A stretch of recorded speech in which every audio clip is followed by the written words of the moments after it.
Deuxième potentiel énergétique d'Afrique et 18e mondial selon la BAD, avec un potentiel estimé à environ 23 000 MW pour l'hydroélectricité, le Cameroun, malgré son énorme potentiel énergétique, peine à satisfaire la demande locale en énergie.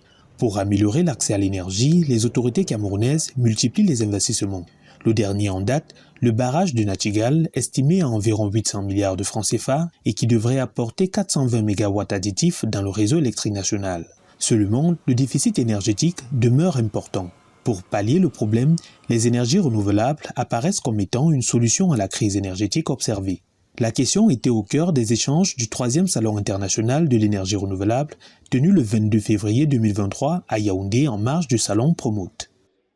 L'intérêt de cette 3e édition du Salon international sur les énergies renouvelables, c'est apporter davantage, de mettre la barre haute pour que, n'est-ce pas, les solutions énergétiques puissent être apportées aux populations camerounaises.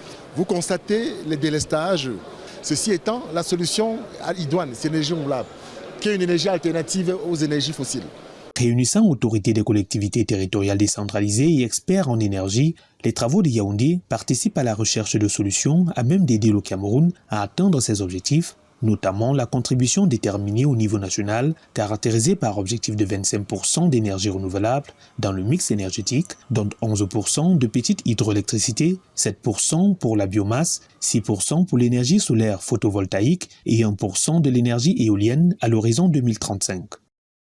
Les collectivités territoriales doivent s'approprier de cette forme d'énergie pour pouvoir se développer, pour pouvoir répondre aux besoins de leur population en énergie. Et c'est pour ça qu'il y a ce parallèle entre les collectivités territoriales décentralisées et les énergies renouvelables.